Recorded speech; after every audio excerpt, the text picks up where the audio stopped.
नमस्कार, the daily show में आपका स्वागत है। मैं हूं आपका मित्र साथी हमदर्द मुकेश कुमार। दोस्तों, अगर आप गोदी मीडिया और कारपोरेट मीडिया से लड़ना चाहते हैं, उसको ख़त्म करना चाहते हैं, उसके प्रभाव को नियंत्रित करना चाहते हैं, तो आपको स्वतंत्र पत्रकारिता के साथ आना होगा, उसको मजबूत करना पड़ेगा। और इसके लिए सत्य हिंदी ने सदस्यता योजना बनाई है, जिसमें आप आर्थिक योगदान देकर स्वतंत्र पत्रकारिता को मजबूत प्रदान कर सकते हैं, उसे आगे बढ़ा सकते हैं। इसके लिए आपको इस वीडियो के साथ दिए गए डिस्क्रिप्शन में जाना है, उसमें एक लिंक है, उसको क्लिक करेंगे तो आप ये भुगतान कर सकते हैं। तो आइए शुरू करते हैं अब आज का द डेली शो। दोस्तों, राजस्थान सरकार में जो संकट चल रहा है, जिसमें मुख्यमंत्री की कुर्सी को लेकर धींगामुष्टि मची हुई है कांग्रेस के अंदर, उसको अगर आप ऊपर से देखेंगे, और ज़्यादातर लोग ऊपर से ही देख रहे हैं, तो ऐसा लगेगा कि ये कुर्सी को लेकर मची खींचतान है, जिसकी वजह से राजस्थान की सरकार खतरे में पड़ गई है और ये कांग्रेस का अंदरूनी झगड़ा है, इससे ज़्यादा कुछ भी नहीं है। लेकिन अगर आप थोड़ा गहरे उतरेंगे और थोड़ा बारीकी से चीज़ों को देखना शुरू करेंगे, और जो कुछ माहौल पूरे देश भर में पिछले 4, 5, 6 सालों में बना है, उसके साथ जोड़कर देखेंगे, तब आपको समझ में आएगा कि दरअसल वहाँ हो क्या रहा है। ये पूरी व्यूह रचना दरअसल भारतीय जनता पार्टी की है, और सचिन पायलट उसके इस व्यूह रचना में मोहरे बन गए। वो बीजेपी के झांसे में आ गए हैं और उसका खेल खेल रहे हैं, जाने में या अनजाने में। जो 30 विधायक अपने साथ होने का वो दावा कर रहे हैं, और 30 विधायक अपने साथ होने के दावे के आधार पर मुख्यमंत्री की कुर्सी चाहते हैं, उसमें आप ज़रा देखें कि उसमें कितना दम है। और ये जो सचिन पायलट इस तरह से पेश आ रहे हैं, उनके पीछे कोई ताकत तो है, सिर्फ 30 विधायकों की ताकत नहीं है। 30 विधायकों से कोई सरकार नहीं बनती है। कोई सरकार तभी बना सकते हो जब बाकी के विधायक यानी 70 विधायक और उनके साथ आए, तब जाकर वो सरकार बना पाएंगे। तो 70 विधायक कौन दे रहा है, कहाँ से आ रहे हैं, किसने उनसे वादा किया कि आप 30, 32, 35 लाओ, हम बाकी का देंगे। जाहिर है कि ये भारतीय जनता पार्टी का खेल है, और ये खेल आज से नहीं चल रहा है। जब से राजस्थान सरकार बनी है, तभी से इस तरह की बातें चल रही हैं, घोषणाएं चल रही हैं, कोशिशें चल रही हैं, षड्यंत्र चल रहे हैं कि राजस्थान सरकार को भी गिराया जाए। कोई हैरत की बात नहीं, क्योंकि हम ये कर्नाटक में देख चुके हैं, मध्य प्रदेश में देख चुके हैं, मणिपुर में, गोवा में, कई राज्यों में देख चुके हैं कि इसी तरह से बीजेपी ने अपना चक्रव्यूह रचा है, और उसमें कांग्रेस के किसी एक मोहरे को इस्तेमाल किया है और कांग्रेस की सरकार को गिराया है। तो ये एक बहुत ही सीधी सादी सी कहना चाहिए रणनीति है, जो हम सबको समझ में आनी चाहिए। आप देखिए कि आज जब वहाँ पर ये खींचतान चल रही थी, तो आज ही के दिन आयकर विभाग ने गहलोत के समर्थकों या उनके परिचितों के यहाँ छापे मारे। ये क्यों हुआ? ये टाइमिंग आप देखिए, जब भी किसी राज्य में इस तरह का संकट पैदा करना होता है बीजेपी को, तो वो आयकर विभाग, ईडी यानी प्रवर्तन निदेशालय और सीबीआई का इस्तेमाल करती है, परेशान करती है कांग्रेसियों को, जो कांग्रेस के साथ रहना चाहते हैं, जो कांग्रेस के विरोध में हैं या कांग्रेस तोड़ना चाहते हैं, उनके खिलाफ कोई कार्रवाई नहीं होती। तो एक एक करके आप अगर कड़ियाँ जोड़ेंगे, वो बोलते हैं ना, अगर डॉट को मिलाएंगे तो आपको पूरी एक तस्वीर सामने आ जाएगी। तो आप ये देखिए कि जब से ये सरकार बनी है, तब से ये कोशिशें चल रही हैं। अभी जब राज्यसभा के चुनाव होने वाले थे, तब भी आपको याद होगा कि गहलोत ने काफ़ी शोर शराबा मचाया था कि उनकी पार्टी को तोड़ने की कोशिशें की जा रही हैं। इसका मतलब है कि उस समय भी सचिन पायलट इस खेल में लगे हुए थे, या बीजेपी इस खेल में लगी हुई थी और सचिन पायलट का इस्तेमाल करना चाह रही थी, कर रही होगी, लेकिन शायद उस समय सचिन पायलट अपने नंबर ठीक से नहीं जोड़ पाए होंगे और उनको कॉन्फिडेंस नहीं होगा, तो उस समय वो रुक गया। और गहलोत ने भी बहुत सजगता दिखाई, चौकन्नापन था कि उन्होंने सही समय पर अपने दांव खेले और एक ऐसा दबाव बनाया कि सचिन पायलट उसके आगे नहीं जा पाए। दरअसल सचिन पायलट अभी तैयारी ही कर रहे थे, लेकिन गहलोत को समझ में आ गया, जब 2 बीजेपी के विधायकों की बातचीत रिकॉर्ड हुई और सामने आ गई, तो ये स्पष्ट हो गया कि एक षड्यंत्र रचा जा रहा है और सचिन पायलट भी उसके हिस्से हैं।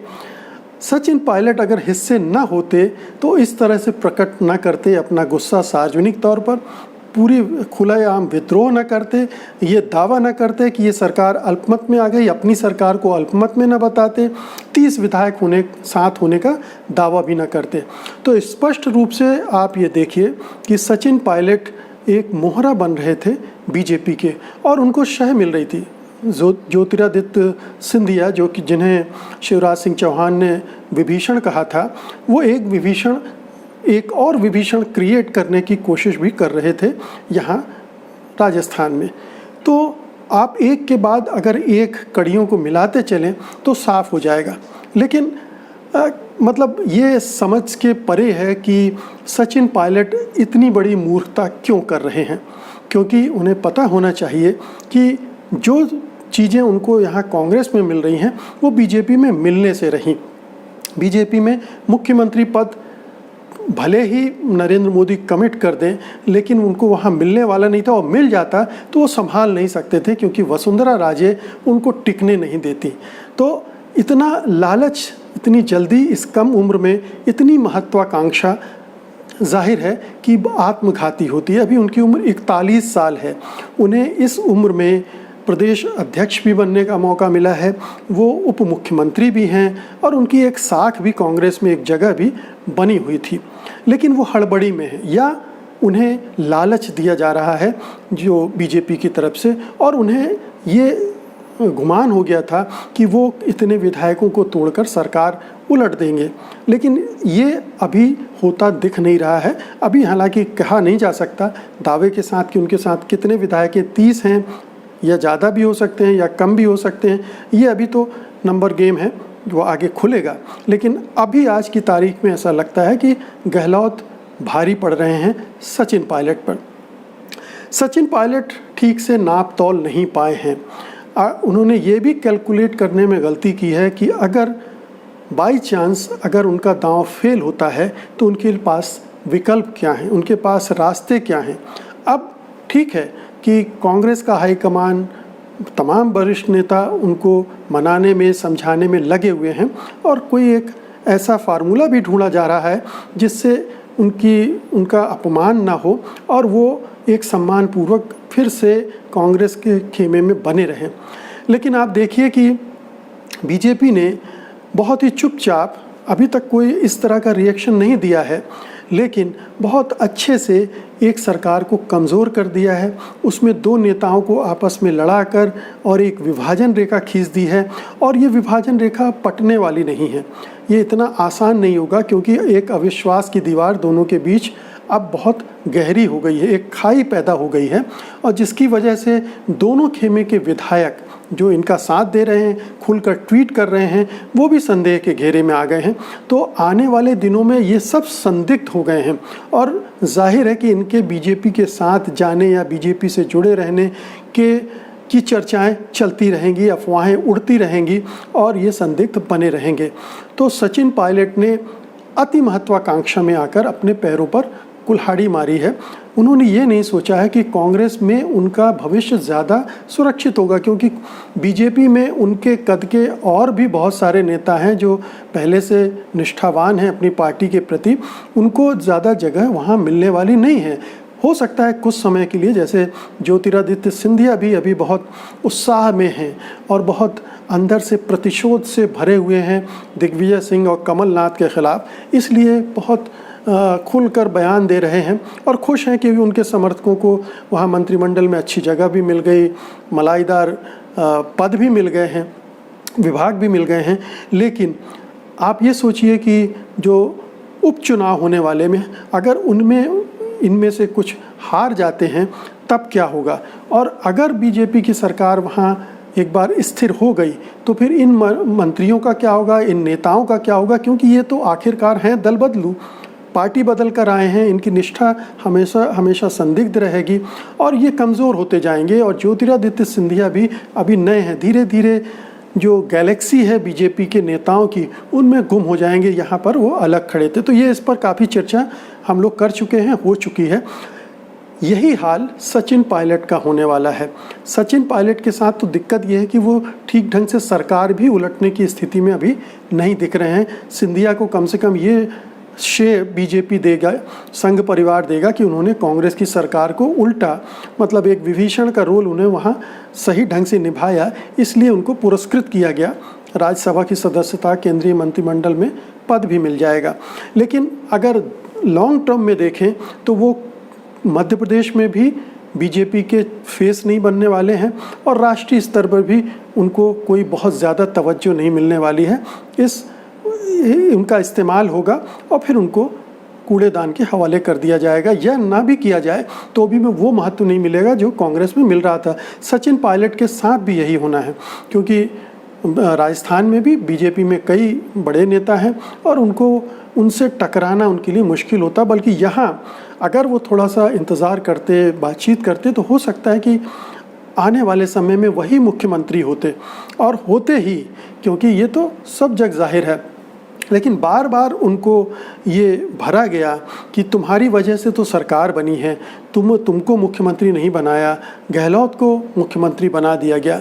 लेकिन अगर आप गौर से देखें तो कांग्रेस की ये रणनीति बिल्कुल सही थी, क्योंकि सचिन पायलट नौसिखिया थे और गहलोत के अनुभवी नेता थे।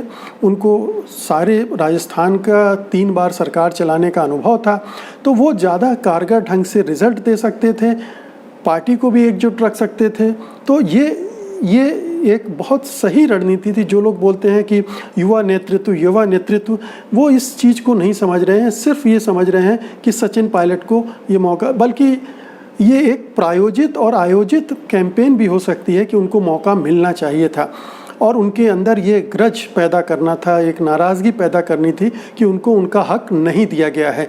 जबकि पार्टी में इस तरह की चीज़ें होती हैं, एक बैलेंस भी रखना पड़ता है। अब सोचिए कि अगर वो मुख्यमंत्री बन जाएं और गहलोत समर्थक इसी तरह से राजनीति करने लगे तो उनका तो काम करना मुश्किल हो जाएगा। तो समझदारी इसी में थी कि वो थोड़ा इंतज़ार करते और अपने धीरे धीरे अपनी जगह उनकी बन गई थी। उस कांग्रेस में अपनी प्रतिष्ठा थी, उप मुख्यमंत्री थे वो, तो बहुत कुछ उनके हाथ में था, उनका पास अभी पूरा लंबा भविष्य था। लेकिन शायद उन्हें भी इस तरह के लालच दिए गए, इस तरह के सब्ज़बाग दिखाए गए कि वो अगर तोड़ कर लाएंगे तो तुरंत मुख्यमंत्री बन जाएंगे। तो बीजेपी का गेम प्लान वो समझ नहीं पाए और उसका हिस्सा बन गए और उन्होंने अपनी पार्टी को भी नुकसान पहुंचाया, अपनी सरकार को भी नुकसान पहुंचाया और खुद को भी नुकसान पहुंचा रहे हैं, क्योंकि अपनी क्रेडिबिलिटी भी वो ध्वस्त कर रहे हैं। वो अपनी निष्ठा पर भी प्रश्न चिन्ह लगा रहे हैं। जिस पार्टी में रहते हुए, जिस सरकार में रहते हुए, जिसमें उन्हें इतने मौके मिले, आखिरकार अगर प्रदेश में उन्होंने चुनाव जिताया तो चुनाव की कमान भी तो उनको किसी पार्टी के नेताओं के द्वारा ही दी गई थी, हाईकमान के द्वारा ही दी गई थी। अगर वो उन्हें भूमिका न मिलती तो वो क्या कर लेते। तो ये चीज़ें समझने की है। जो एक अनुभवी परिपक्व नेतृत्व होता है, नेता होता है, वो इन चीज़ों को समझता है और दूसरे के फेंके जाल में नहीं फंसता है, जो कि सचिन पायलट के साथ हुआ है। वो बीजेपी के फेंके जाल में फंस गए हैं और अपने विधायकों के दबाव में भी आ गए होंगे, जिन्हें पार्टी में ऐसा तो नहीं है कि अगर 107 विधायक है तो सबको मुख्यमंत्री पद मिलेगा, सबको अलग अलग की चेयरमैनी मिल जाएगी वगैरह वगैरह जो प्रसाद बढ़ता है, वो तो जाहिर है कि कुछ लोगों को ही मिलेगा।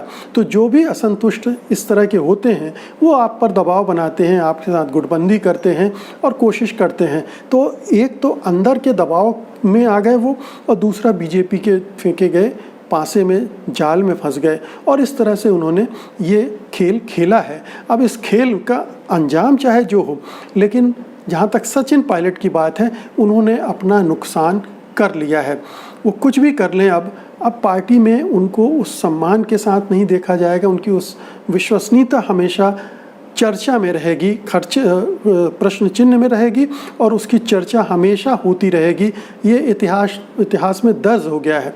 तो अच्छी बात होगी अगर वो लौट आते हैं पार्टी के साथ और सरकार में बने रहते हैं। एक अच्छा काम उन्होंने ज़रूर किया है कि उन्होंने स्पष्ट रूप से कह दिया मैं बीजेपी में नहीं जा रहा हूँ। तो उससे कम ये उनके पास एक आड़ है जिसमें वो कह सकते हैं कि बीजेपी के साथ वो नहीं जा रहे थे और ना ही बीजेपी के साथ उन्होंने कोई बातचीत की थी। अलबत्ता ये ज़रूर है कि उन्होंने अपनी पार्टी का, अपनी सरकार का नुकसान कर लिया, अपना भी नुकसान कर लिया है। और ये सरकार जो अभी और चलनी है 3 साल, वो उस पर एक प्रश्न चिन्ह लगा रहेगा कि कैसे ये सरवाइव करेगी, क्योंकि बीजेपी की तोड़ फोड़ की कोशिशें लगातार चलती रहेंगी। कभी आयकर विभाग, कभी इन्फोर्समेंट डायरेक्टरेट, कभी सीबीआई का जोर लगेगा, कभी प्रलोभन दिए जाएंगे मुख्यमंत्री, मंत्री बनने के, और कभी कैश में भी ऑफर आएंगे। ये सब चलता रहेगा, क्योंकि इस बीजेपी की जो वर्तमान नेतृत्व है उसे लोकतांत्रिक मर्यादाओं से कोई लेना देना नहीं है, संविधान से कोई लेना देना नहीं है। उसे विशुद्ध रूप से सत्ता चाहिए। किसी भी शर्त पर, किसी भी सूरत में पूरी बेशर्मी और निर्लज्जता के साथ वो ये खेल खेल रही है और लगातार खेल रही है। इसलिए इस मामले में कोई संदेह नहीं होना चाहिए कि ये पूरा खेल जो राजस्थान में चल रहा है, दरअसल ये मोदी, अमित शाह और नड्डा का खेल है। और इसमें सचिन पायलट केवल एक मोहरे हैं, केवल एक मोहरे हैं जो वो खुद नहीं समझ पा रहे हैं कि उनका इस्तेमाल हो रहा है और वो अपना भी नुकसान कर रहे हैं, अपनी पार्टी, अपनी सरकार का भी नुकसान कर रहे हैं। तो मित्रों, ये था आज का मेरी रिपोर्ट, वीडियो रिपोर्ट। उम्मीद है कि आपको अच्छी लगेगी।